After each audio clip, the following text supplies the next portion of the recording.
From Chesapeake, Virginia, the Lighthouse 100.1 presents Sports Scene. Sports Scene features local, regional, and nationally acclaimed guests and excellent interviews. Follow Sports Scene on Twitter at Greg Bick. Now here is Greg Bicouvaris. Sports Scene presented by HamptonRoadsOnlineMall.com. Greg Bicouvaris along with Colleen. Thank you so much for listening. Sports Scene every Saturday on the radio and WPMH at 10 a.m. on 100.1 FM, 96.9 FM primarily on the Southside, and 1270 a.m. TuneIn.com by typing WPMH in the search bar. You can always Google WPMH. Tell your friends about Sports Scene. Twitter at Greg Bick, that's GregBic. And you can see the rest of my Twitter handles on GJBTV.com. Thank you to our military guest lineup presented by GJBTV.com. Our featured guest is Tony Lombardi today. Sports highlights on NNPSTV.com since February of 1992.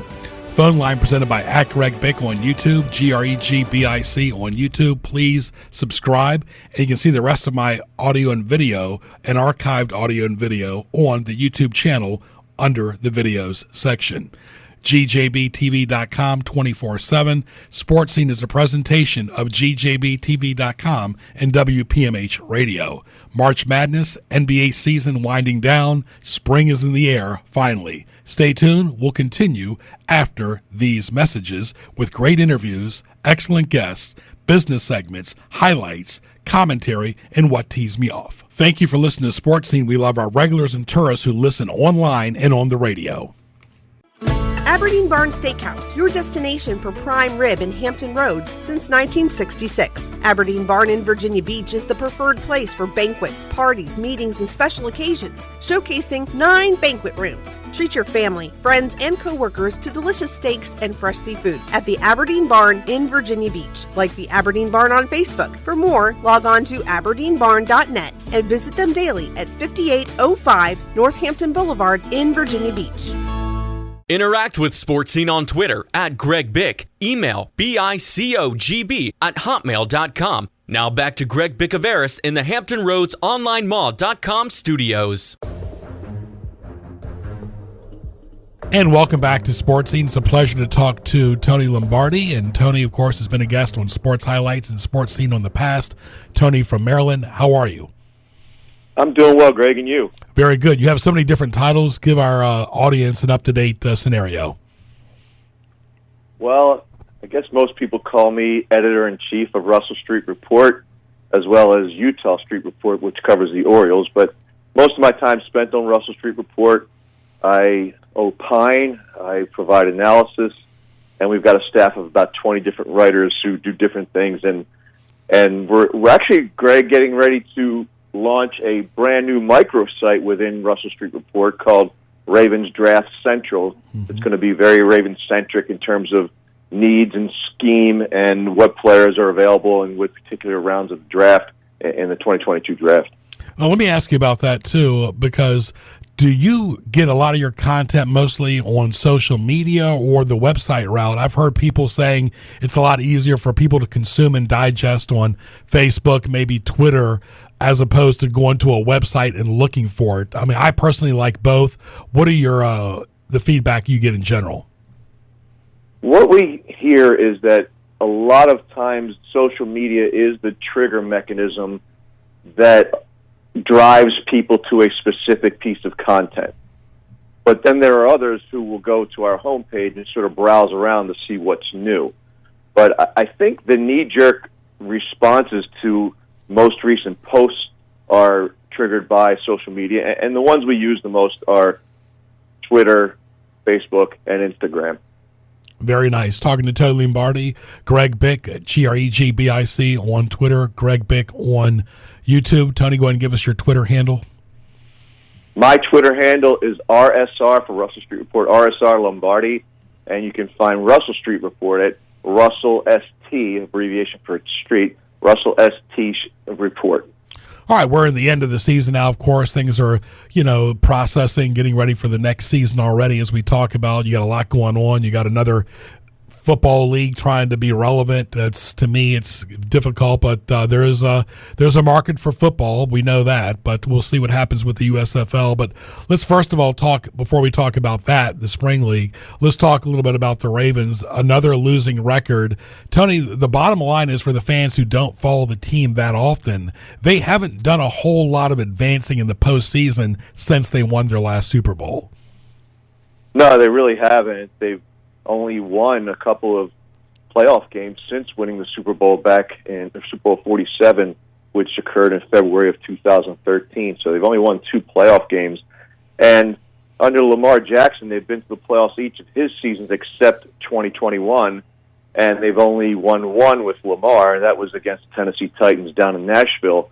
And a lot of the focus has been on why is that? Does the league adjust its assets, in a playoff game, and they study it a little bit closer because the stakes are a little higher, and they're able to cut off the things that Lamar does well. And I think early in the season they tried to really advance his passing game, and they were successful until some injuries and COVID and other things started to hit, and it all started to fall apart. So I think they were on the right track. And it will be interesting to see what they do once they get some of their assets back, and all-pro left tackle Ronnie Stanley and promising running backs and J.K. Dobbins and Gus Edwards, as well as fixing up some of that offensive line. So we'll see what happens there. But yeah, it's been a disappointment. I think the Ravens are, since that Super Bowl, are 2-4 in the playoffs, and they're always kind of in the mix, but they just can't seem to get over that hump. And there's a lot of pressure, I think, right now in Baltimore for this team to get over that hump. Yeah, and part of that hump is Lamar Jackson being healthy. And is that why they're not all full-out disclosure, signing him to a long-term contract? It's helter-skelter. He's still that running-style quarterback, and run-pass option. But it seems like for him it's still more run first. It is, and I think they're trying to create a more balanced offense. But I think to your question as to whether or why Lamar Jackson has not yet been signed to an extension, the Ravens, if they had based the new contract on what happened in 2019 and 2020, because let's remember that he was a unanimous MVP in 2019, and that's only happened one other time, and the recipient of that award was Tom Brady. So I'm not saying he's on Tom Brady's level, but at the same time, that's a pretty bold, that's quite an achievement on his part. So I think what Lamar wants to do, because Eric DeCosta said something recently during a press conference, the Ravens general manager, he said that we are going to operate at Lamar's sense of urgency.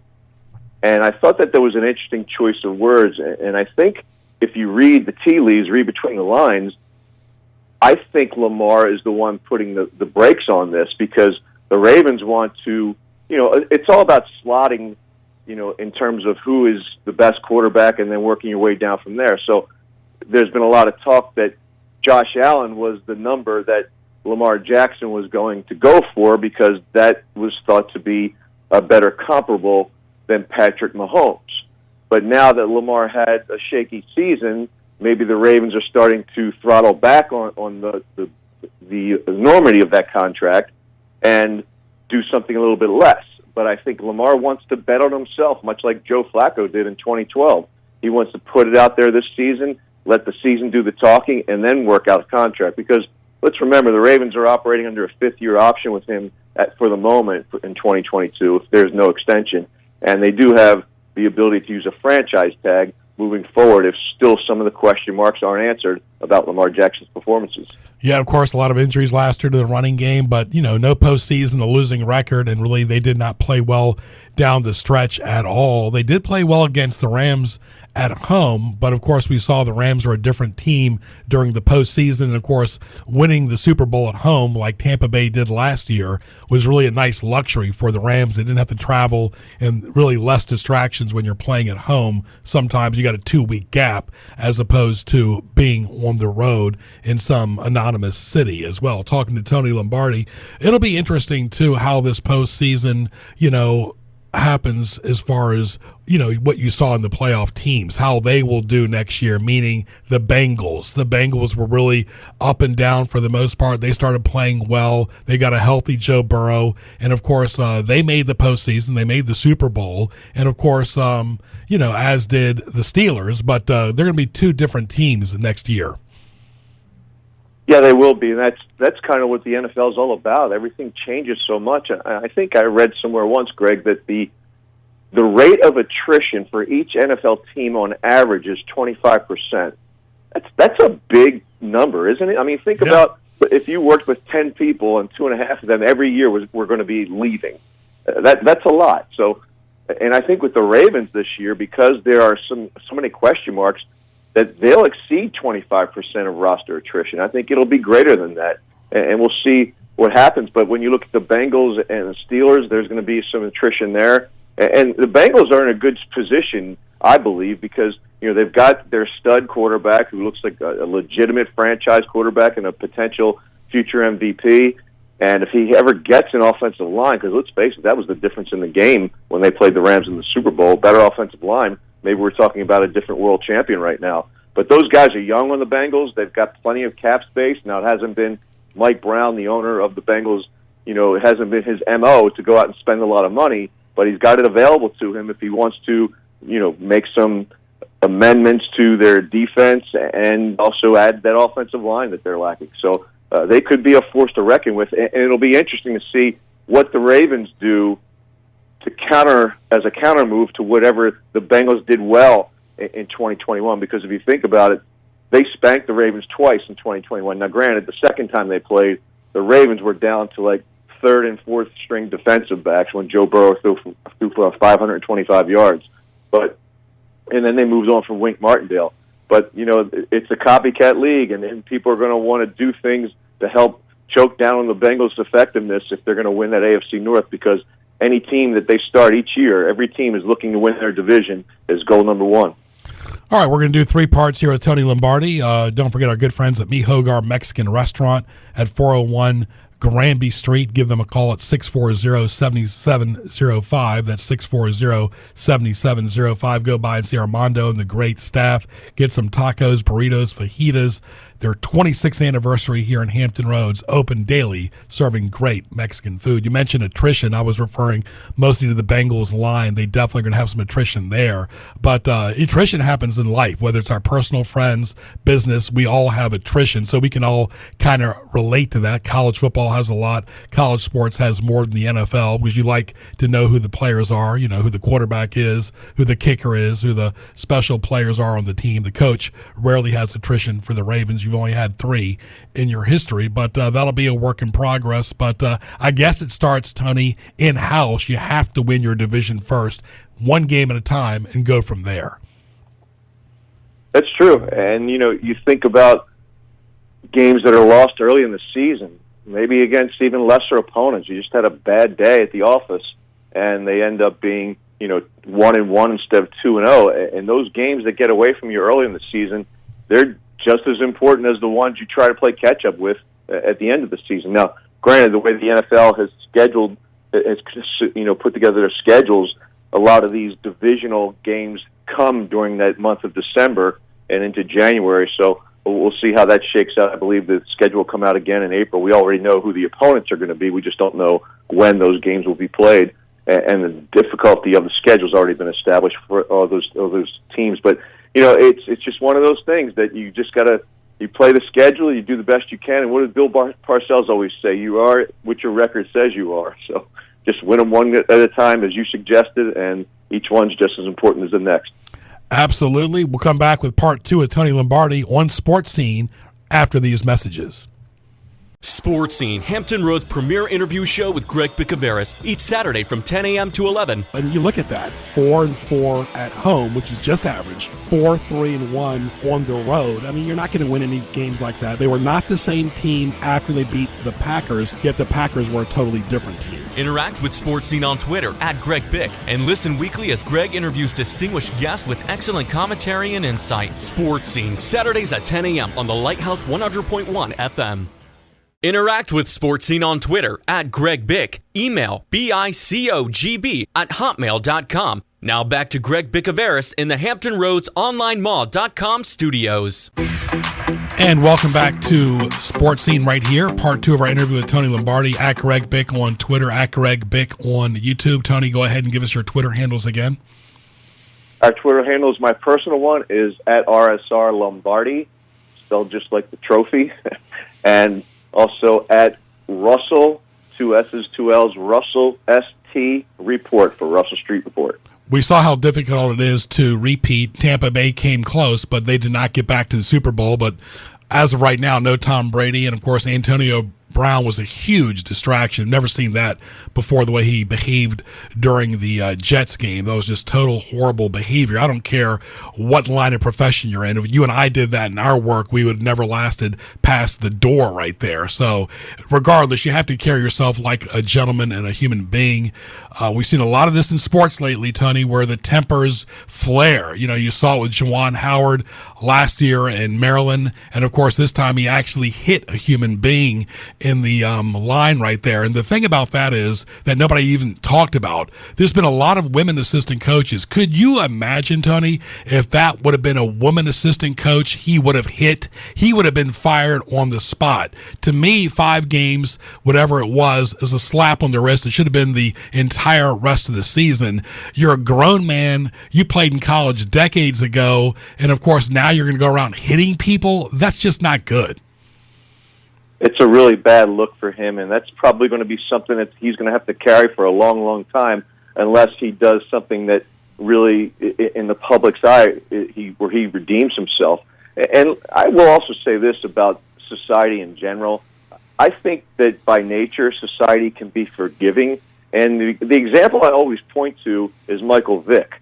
You know, he's somebody that your audience is familiar with down in that part of the country, and he's a guy that did these despicable things with dogs, and everybody loves dogs, and you never thought that he'd ever be in the public eye again. But slowly but surely, if you continue to do the right things, eat a lot of humble pie, and you know, show some humility to the world, people will forget and forgive. And I think that, you know, not that his slate is wiped clean. I think there's still a lot of people that will hold a grudge, but I think there's a bigger audience out there that has forgiven him for what he's done, because he's owned what he's done, and that's what Juwan Howard's going to have to do as well.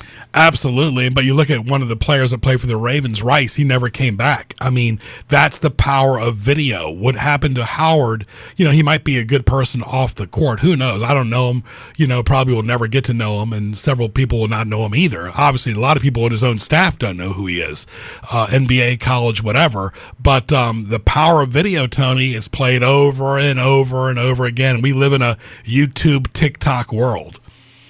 Well, we do, and video does speak a lot louder than the written word, or even if it's audible. But, you know, I would say, too, that the NFL, they will find a way to employ these kinds of guys. You know, Ray Rice was looked at as a guy who had kind of the tread on his tires, so to speak, were worn thin. And I don't think that people thought he had a lot of juice left, therefore he wasn't worth the risk. But then you look at guys like Tyreek Hill and Kareem Hunt, they've got similar video out there on those guys, but they're still playing in the NFL. Very nice talking to Tony Lombardi. Let's switch gears to, before we talk about some other sports going on, let's switch gears to the Washington team. You know, growing up as a Redskins fan, of course, you know, the Colts were also shown a lot in Hampton Roads as well. Of course, you know, both teams, Washington and Baltimore, are not far apart. One plays on exit 15 to 17, the other plays off exit 51, you know, not far apart at all. Most teams would love to have two teams within an hour drive of each other, not even an hour drive of each other. But this whole name identity thing, we saw it with the Cleveland baseball team. Now it's the Washington football team. It took 2 years to think of Commanders. Like one host said, it sounds like a USFL team. It just doesn't sound relevant. They should have just kept it Washington football team. But so much with the NFL is merchandising and clothing and so forth like that, branding. I understand the Redskins name. That might have been offensive to some. I don't think it was offensive to a lot, but it was offensive enough politically correct to change it. I applaud them for doing that. But, the team colors, red, gold, and white, maroon, gold, and white. Now they're going to have alternate uniforms. And too many of these teams, Tony, have alternate uniforms. And that's my problem, too. But branding is a big deal in any sport, in society, in our business, as you well know, being a business person, too. I'm trying to find out, what is the identity of Washington anymore? I have no idea. I don't even think that they know. I think that they're trying to establish one because they've lost one, losing the name Redskins. And I'm like you. I get that to some people it was offensive. And, I thought that the ideal name to change to would have been the Warriors, because I think I even heard an interview with the person who was the model for the Redskins logo, the profile of the Indian chief. And he did not find the profile picture that was used to be offensive at all. So I thought, well, I get the Redskins being an offensive thing to some, so why not call it the Washington Warriors? But then I was informed that there was a guy that was a Redskins fan, a Washington football fan, who squatted on a bunch of the names that they could have used. I think Warriors was one of them, and they were basically holding the football team ransom so that they could, had to pay an enormous amount of money to come up with the URLs and everything else that are associated with that. So, I do think that they're struggling with their identity, but I guess this might work in their advantage, Greg, or to their advantage, that with all the focus on the name now, there's less focus on all the behind-the-scenes drama that occurred with Dan Snyder and his cronies in D.C., and I know there's some groups that are trying to bring this to the forefront again because they don't believe that the NFL has properly handled that. Right. Of course, Dan Snyder's always been private. A lot of people criticized him early on, but think about this, folks. I got to take up for him for one thing.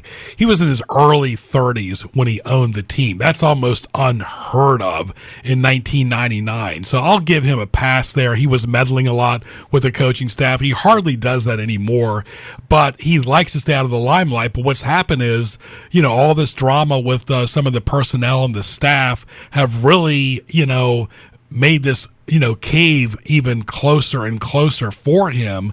I'll give you a good example. When we work NFL games in the TV booth, we're right next to his suite. That's not a hidden secret. All the years in the past, the blinds were open. We could see Bernard Shaw and everybody, eating shrimp cocktail. This year, Tony, the blinds were closed, totally closed. We couldn't see anything. And of course, the TV booth is in the suite with all the, the suite holders. And we have one of the areas like the radio people do, and the rest of the people are just buying the suites themselves. But, obviously it's been a lot of heat, from the radio announcer several years ago who retired, quote unquote. So it's been a lot of drama there. So this will be an interesting off season for them, the Cowboys and so forth. But as you know, the owners are a country club type network, and they don't get rid of their own that often. Yeah, that's true, because I look at this situation with the Washington football team now, the Commanders, and the way that Roger Goodell has seemed to have swept this whole thing under the carpet. And it reminded me of Spygate. You remember the days with the Patriots and all the cameras on the Jets practices. And we heard how they had, come to a conclusion as to how they were going to handle that with the Patriots in their punishment. Yet they destroyed the evidence, which I never understood, because in destroying the evidence, that said to me that what really went down was worse than what we were told. Otherwise, why destroy the evidence? Right. Talking to Tony Lombardi, and, not to mention, you haven't heard much energy from the NFL offices other than we're going to look into it. We got our own investigative team. They haven't given it a whole lot of energy on their part. They're not making it newsworthy, or you go to ESPN.com seeing on their bullets of headlines for the day. They're just not. I mean, it's now the Super Bowl is over. You would think it'd be more front and center. That, and of course, what happened with Flores, and we'll talk about that in segment number 3. But the NFL is not giving a whole lot of energy to when it's, the owner is getting in trouble. That's for sure. Yeah, and it's, like you said before, Greg, it's kind of like this old school boys club, and they kind of keep things pretty tight, and they protect each other. And, they've been high on the hog. They've been the top dog. Even that so-called Pro Bowl, quote-unquote, football game, which was two-hand touch, even that draws a bigger audience than premier NBA games. So they're just the king. And as the king, sometimes you get away with things that you probably shouldn't. And hopefully the Ravens, the league calls, the fans call the league out a little bit more and demand some answers to some of these things that seem a little sordid at times. All right, we'll come back with part 3. We'll talk about the Flores situation going to the Steelers, a rival against the Ravens. They'll be playing him twice in the fall of 2022, and who knows, maybe the postseason as well. And we'll talk about Maryland basketball on part 3 with Tony Lombardi. Stay tuned to Sports Scene. Aberdeen Barn Steakhouse, your destination for prime rib in Hampton Roads since 1966. Aberdeen Barn in Virginia Beach is the preferred place for banquets, parties, meetings, and special occasions, showcasing 9 banquet rooms. Treat your family, friends, and coworkers to delicious steaks and fresh seafood at the Aberdeen Barn in Virginia Beach. Like the Aberdeen Barn on Facebook. For more, log on to aberdeenbarn.net and visit them daily at 5805 Northampton Boulevard in Virginia Beach. All right, back with Tony Lombardi, part 3 of Sports Scene. Sports Scene's heard every Saturday right here on WPMH from 10 to 11, always archived on social media at Greg Bick on YouTube, at Greg Bick on Twitter. You can add me on Facebook as well, Greg Bicouvaris too. Tony, let's talk about what happened in their offseason. Not many minority coaches were hired, but I'll say this, a couple things. The NBA, they seem to have it right, although the NBA doesn't have the numbers as far as people watching the content of their games compared to the NFL. Even college football is dwarfed by the NFL. Nobody really talks about college football that much anymore until the Final Four, and sometimes those games are just totally lopsided as well. But one person who has been recycled was Lovie Smith. He has coached 3 different teams now. He has coached the Bears, and now he's with Houston. And, of course, he was also the coach at Illinois, too. He has been recycled, and he's been given several opportunities. But we'll see what happens with Flores. But, it seems like a lot of his things he's saying, I'm not sure if they're going to be credible or not, because as time goes on, it seems like it's getting pushed further and further back, and now he's got a job. Right, and I thought it was an interesting hire by the Steelers, and I'm wondering if other teams would not enter the fray because of all the noise surrounding Brian Flores, and maybe they didn't want that to be a distraction. But I think it takes a strong-willed, strong-minded coach to be able to handle that, and I think Mike Tomlin is a good candidate to do that because he's just got a way about him that he can handle the outside noise and keep his team focused. So, credit to the Steelers and their organization for bringing on Brian Flores. Now, if what he and his attorneys are saying to be true is true, well, I think he's got a really good case. And the most explosive one, in my mind, is Stephen Ross offering him $100,000 per loss in addition to his salary, just so that they can be in position to take Joe Burrow that year, and he refused to do it. Now, that alone is pretty sickening, but when you consider the fact that Stephen Ross is also an investor in a sports book, that makes it that takes the integrity of the league down to the floor and then some. It's just, that's kind of a sickening thing, and that's a can of worms that the NFL really has to keep a tight lid on. Otherwise, the integrity of that league can be blown to smithereens. Especially they let gambling in. I'm tired of all these gambling apps. After a while it becomes white noise. People are going to tune it out. You can't gamble in every single state the way you can. So, obviously it's always, these apps have totally made that compromised what potentially Ross did. And also on Lovie Smith, he's coached, several teams like we mentioned. He's coached the Bears. He's coached Tampa Bay. Now the Texans. He was a head coach at Illinois, so he's been given a lot of chances. But the NBA seems to has a right. They don't have as much noise coming from there about head coaching. Baseball, is just a game of a lot of attrition, and it's primarily played with Caucasians and Latin Americans and African Americans too. Would like to see more managers in baseball. I think one of the best managers in baseball that's African American is Dusty Baker. But it's just the NFL definitely has to look at itself. I don't think college football has that problem as much.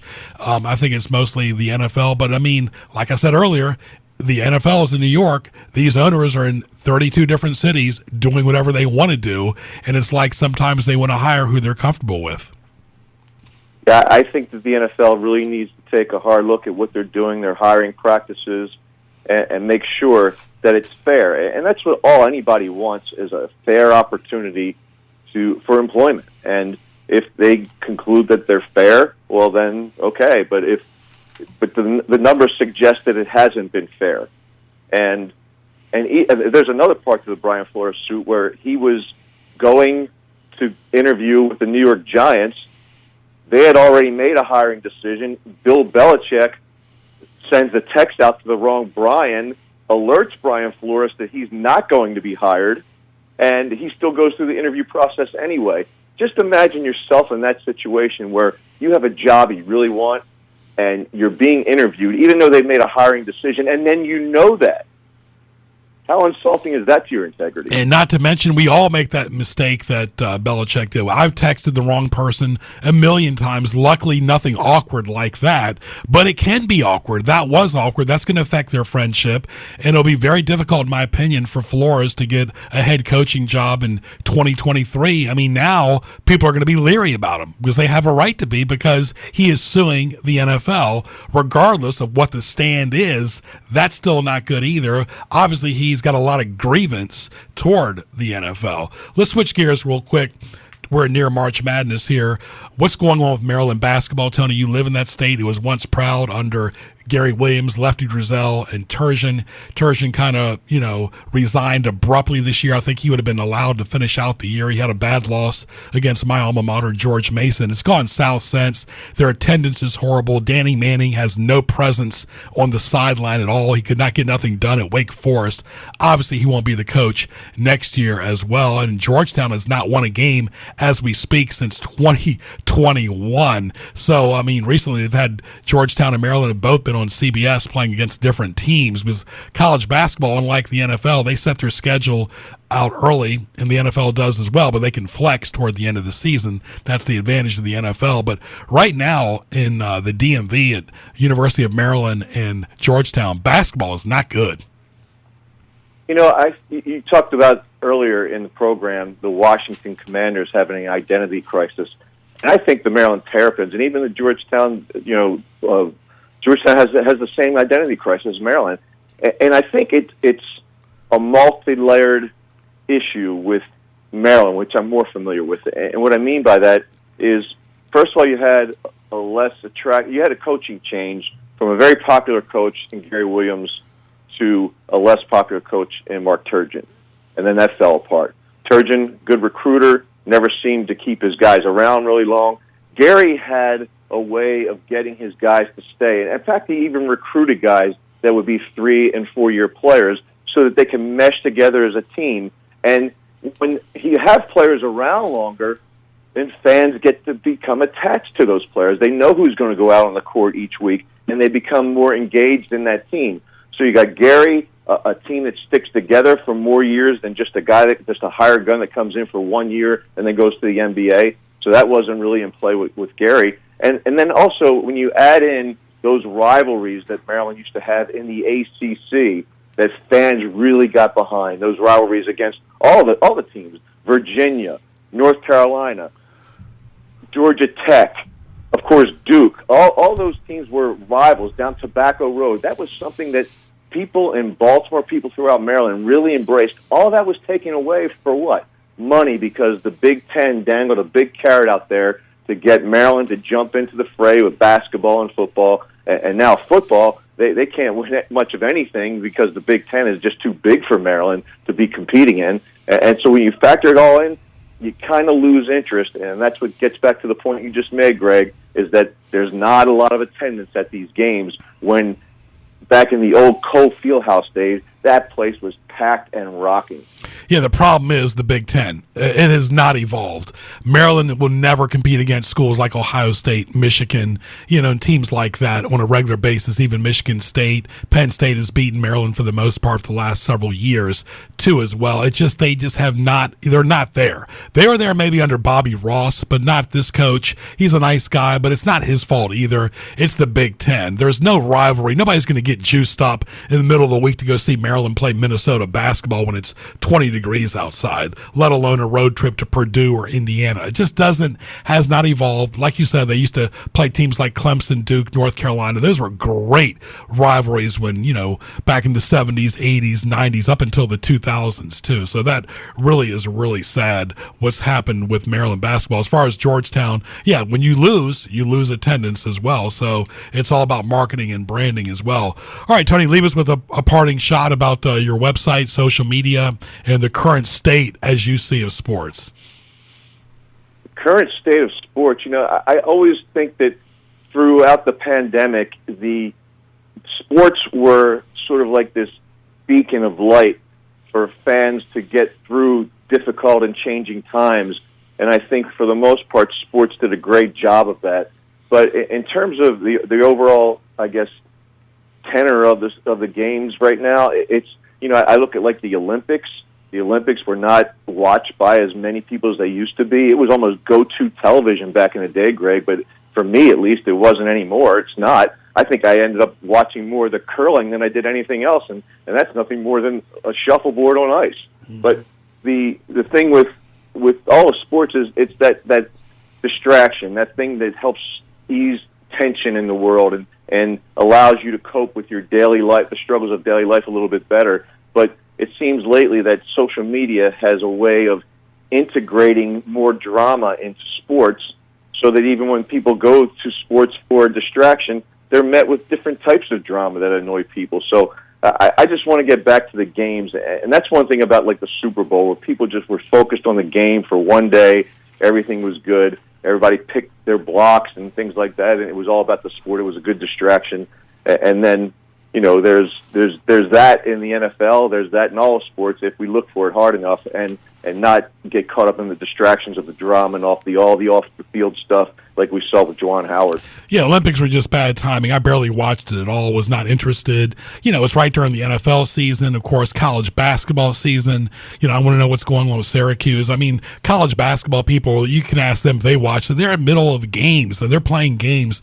To have the Olympics just thrown at us in a country that nobody likes in China is really, really difficult. But it seems like you said it, Tony, on the social media, what's been tweeted, what's on Facebook, what's hot. It seems like everybody's trying to get relevant by that latest post they do to social media.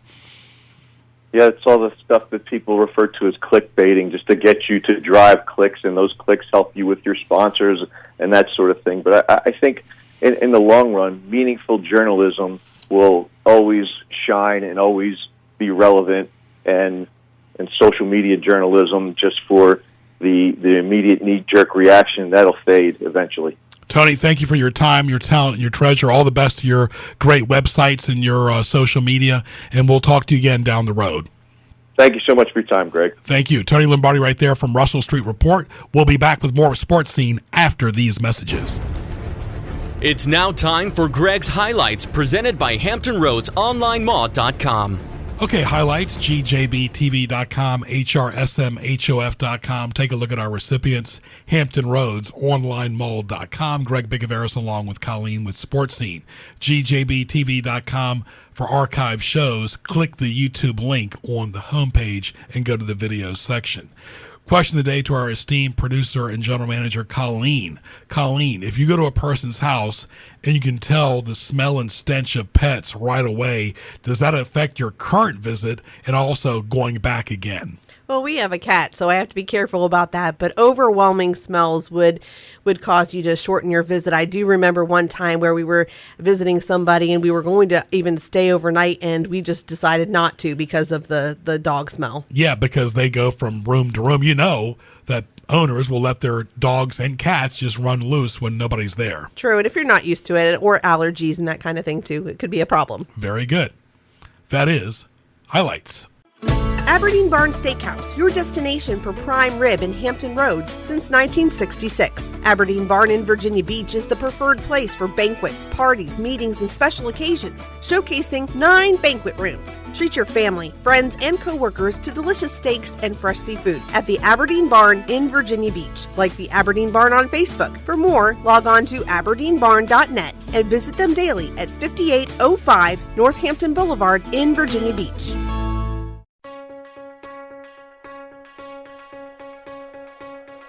What tees you off? Presented by HamptonRoadsOnlineMall.com. All right, what teased me off, always a great fun segment over the years here on Sports Scene. Sports Scene, of course, was 8 years old in December of 2021 here on WPMH. Been around for several years and decades. All right, security guards who ask you, what do you need as you enter a city building? Not the greeting I am looking for, nor do I really want to deal with a security guard. I'm just trying to pay a bill. It's a little unnerving, when you're going into places like that have security because you're there for a purpose. But there's always a question with safety and security. Right. People who tailgate you on the road or the interstate really, really close, whether you're at a stoplight or just driving. And as soon as you move to another lane, they slow down. It annoys you, too. Like you said, you get a little unnerved when somebody's right behind you because you want to move and not get crashed. I've never liked this, whether it's the highway or the interstate, merging into a lane or letting traffic get in front of you, because sometimes you stop and it can affect the cars behind you as well. It does. I mean, that's always a problem, especially right here in this area. You want to be polite and let people in, but you also need to get to where you're going as well.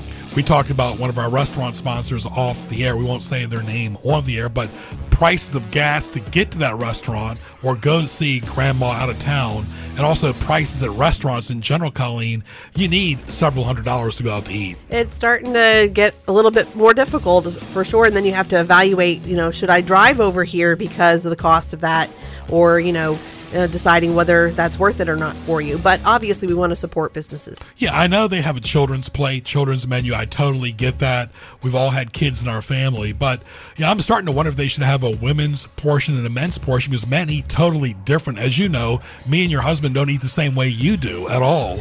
But, it's obvious, though, some restaurants during COVID and post-COVID give small portions, and that's not good either. They have decreased that. I mean, I sometimes like the splitting of things or sharing of something like that too, or obviously the children's portion, some people want a smaller portion, so they get that. I like when they have like a smaller portion, or you always can save some for later. Yeah, it used to be sharing food. Now there's not much to share. That's true. Oh, this has been very difficult for me since November 1st, avoiding these foods. Burgers, steaks, fries, red meat in general. It's not easy, Colleen. Oh, why did you even have to go there? No, it's hard to avoid things, but if you're dedicated to that, and especially if it is involving your health, you definitely want to follow that if you can. And speaking of your health, nothing worse than chewing, and you're trying to chew slow, and you bite your lower lip. Oh. That's the worst. That is pretty bad, yes. Not your tongue. I'd rather bite my tongue, but not your lower lip, of course. Nothing worse in the wintertime than having wet socks. Oh, yes. And cold. Then you're cold all over if your socks are wet. If it's raining and you have to go into work for some reason, it's like you might as well just go back home and change. Learn from this, folks, right here, this line especially. When other people's words mean nothing, don't say you're going to call or text or reach out and you have no desire. I'd rather the person or the business just say, I'm not interested from the moment, than let it linger, or maybe what could happen, or try to reach out to that person again. Or business, it can be really awkward. That's true. You need to mean what you say. And, especially when we're dealing with sales sometimes, I would rather people just say, no, I'm not interested. And you can move on to something than say, oh, I'll get back to you. And then you think that they will. So that applies to both business situations and personal situations as well. Yeah, it's called ghosting. Don't ghost anybody. This is the worst thing we mentioned about pets earlier, but stray pets, Colleen. You hate to see stray pets. Oh, yeah, animal. We've taken in a couple over our lifetime. So, yes, I hate to see animals not have homes. All right, when you're driving down the interstates, you can't help but notice that litter and trash, that never gets old. We'll always mention that on What Teased Me Off, because pick up your trash throw it in the trash can. But you're seeing a lot of shopping centers now, Colleen, they don't have as many trash cans out or bins because they don't want to take the trash out either. It becomes an issue there, and then people don't know where to put their stuff. So unfortunately, we do see a lot more litter than we used to. Okay, I mentioned ripped jeans. I'm not a fan of ripped jeans at all, because why would you want to buy a pair of ripped jeans if you can buy a pair of brand new jeans or khaki pants that are totally fine? But here's the thing, this next item, tank tops. Please only wear tank tops if it looks good on you, because tank tops are the most revealing shirt, men and women, that you could wear that could possibly just go wrong. Remember that video, People of Walmart? But anyway, tank tops, Colleen, I've never been a fan of tank tops. In the summertime, but yet they need to be appropriate for sure. Absolutely. All right, that's what teased me off. You are listening to Sports Scene with Greg Bicouvaris. Now, back to Greg. And welcome back to Sports Scene. Our featured monthly guest is George McClain from the Marksman and Newport News. George, how are you, my friend? Doing well, Greg. How about you today? Very good, very good. Let me ask you the first question. Are things starting to get back to normal there at the store as far as hours and interacting with employees and customers? Well, yeah, we're still just 1 hour short on the hours, closing at 7 versus 8. And 6 days versus 7 days, but we've got our fingers crossed. Things are starting to look like they're going to pick up. But I'm going to be honest with you. I mean, what I'm kind of worried about is these world events right now. So what we're seeing could be just a short-term thing, and it's very possible that everything could go right back for a different reason, different cause, to go back just as bad as what it has been. The Marksman is located at 520 Industrial Park Drive in Newport News. Their phone number is 872-4130. Google The Marksman. Of course, their Facebook page is the Marksman Firearms Training Center and Indoor Shooting Range in Newport News. You're exactly right, George, because we've already seen gas prices go back up. Oh yeah. This is not going to be a good. Not going to be a good thing. And so, like I said, we have our fingers crossed. I'm going to just kind of take a look and see what happens, and pray that it doesn't get too bad. But I just got this gut feeling that it's not going to be good. We've always lived in an instant gratification world, George. It's been difficult. March will be 2 years since COVID, March of 20, and now we're well into March of 2022 here very shortly and evolving in this month. But you can't really have instant gratification when you're walking in to buy a firearm. Well, excuse me, that's very true. I mean, it's the ones that want that, instant deal is, they may have some ulterior, not a very good reason for buying it to start with. But things have picked up. So as far as the customers, coming in, they are starting to do that. We're seeing it on a regular basis, and so that part is good. So I'm just really kind of waiting to see what happens with all this stuff over in Europe, and hopefully that kind of peters out and it doesn't affect us in the U.S. But to affect us, you say, well, how is that going to affect you? Well, it's going to affect all of our customers, and if it affects our customers, it affects us. So that's kind of the bottom line of it. Talking to George McClain from the Marksman, he's exactly right. You never know what Putin and Russia is going to do. It's tough enough to handle our own country as well. One thing I want to talk to you, George, is about trespassing. We don't talk about that a whole lot. We talk about, being protective. Of course, your 2 eyes in front of you, 2 eyes in the behind you. And when you walk out of your door in the morning, you have no idea what you're going to get into with a neighbor or with a customer at a grocery store or, at your place of business. But people just don't have a right to trespass on your property, whether it's personal or business, whether they're walking their dog on your yard. One thing is for the mailman to be out there, delivering mail. They have every right to. But there are people in some neighborhoods, and you've seen it, George, with no trespassing signs all over their tree, all over visible places. What are your thoughts about trespassing in general?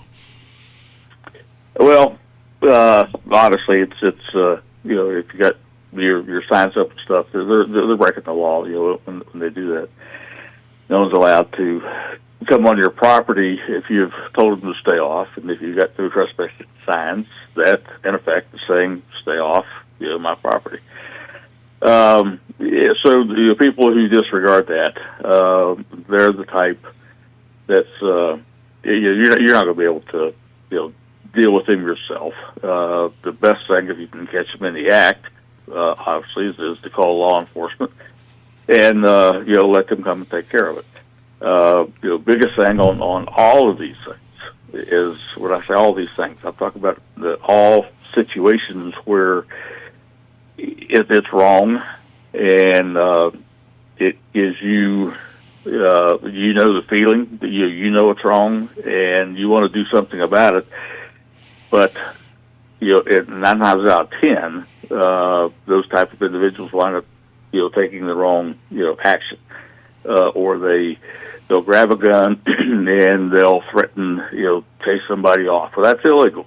You cannot do that. The law specifically states that you can't take a firearm and threaten to use it against someone.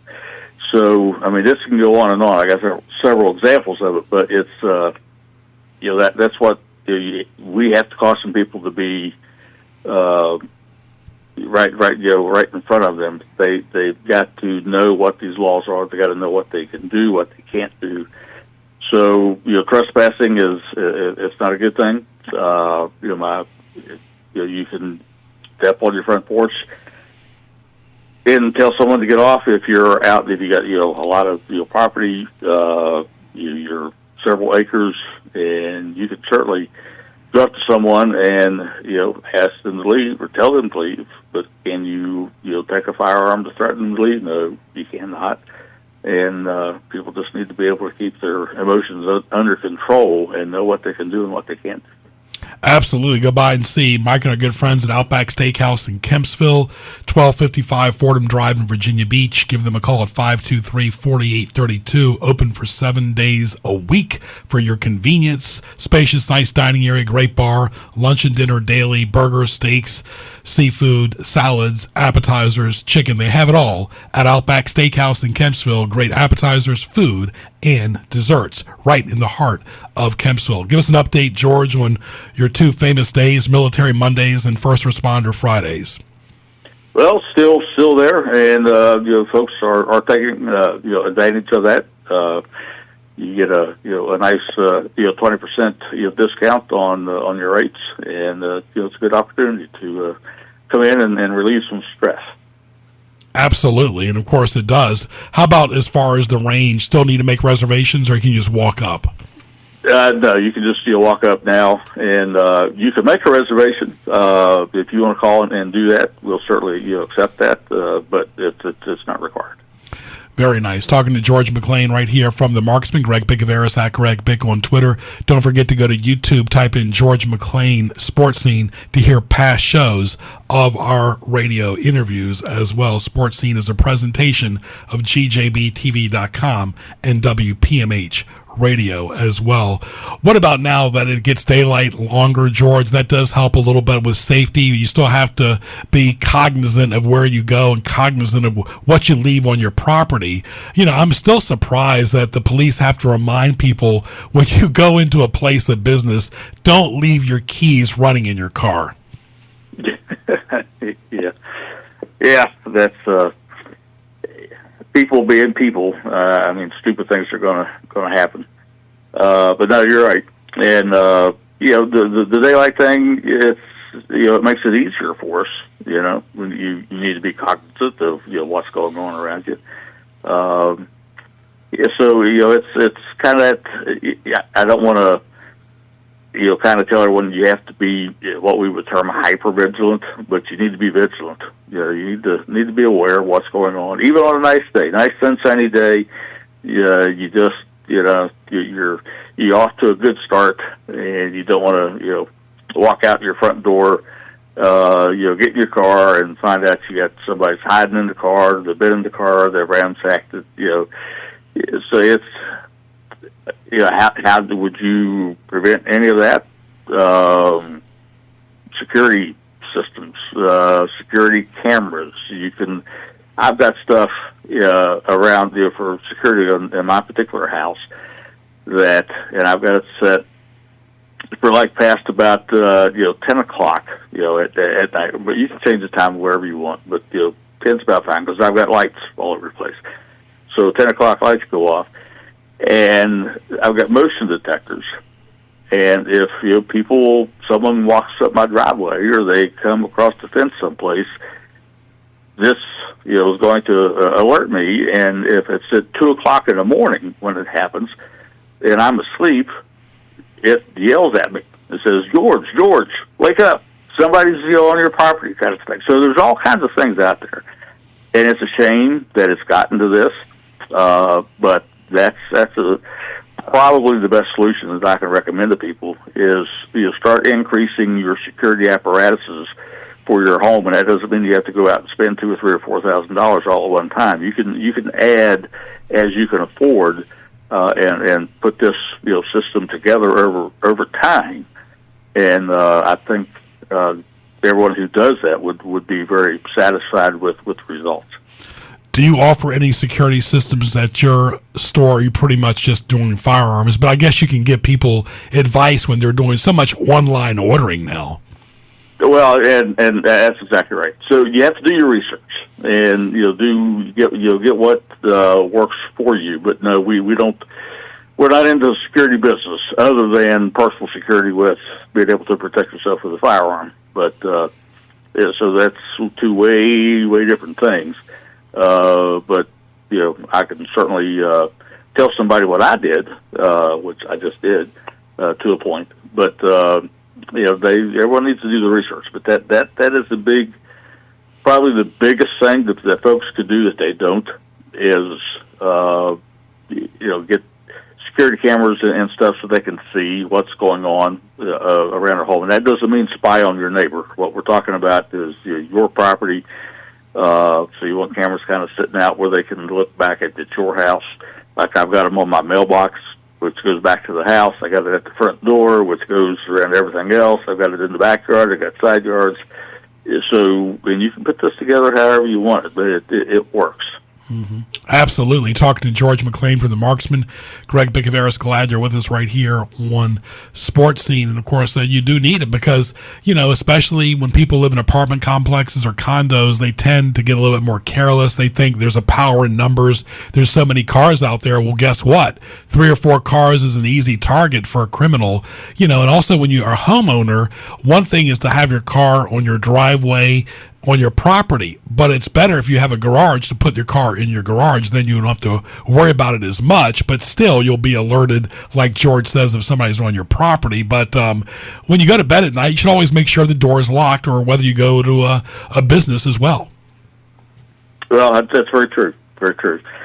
And, whether you mentioned the apartments, and that probably a lot of things, examples that I just gave, obviously is more for homeowners. An apartment makes it a little bit more difficult because usually the building is so large, and as you say, you got the parking lot out there, and with multiple cars, we all make the assumption, well, that's all of our friendly neighbors, but that's not necessarily true. There could be a bad guy out there in his car, just waiting for one of your friendly neighbors or you to come out and get in your car, and then everything goes to hell in a handbasket.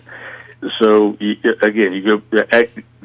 kind of goes back to what you're talking about with being vigilant. You've got to keep your eyes moving all the time. Don't get so complacent about safety that you just never think about it again.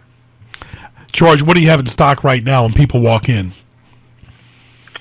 Well, we've got several firearms of almost all the different manufacturers. Everything is stocked up. Accessories come in. The ammo, we're starting to get some. We've got quite a bit of 9mm, but this is the hollow point ammo. But we've got a good stock of it, and we're starting to get some of the ammo back in. We've had had a lot, something like 380 that we haven't had for better part of a year. Thank you again, George McClain from The Marksman, for being on Sports Scene. I want to thank our guests today, Tony Lombardi and George McClain. For more, go to gjbtv.com. Click the YouTube link on the homepage for archived audio and video. At Greg Bick on Twitter, at Greg Bick on YouTube. Please subscribe. I want to thank our wonderful producer, Colleen, as well. Have a great rest of the day. I'm Greg Bicouvaris. We'll talk to you soon.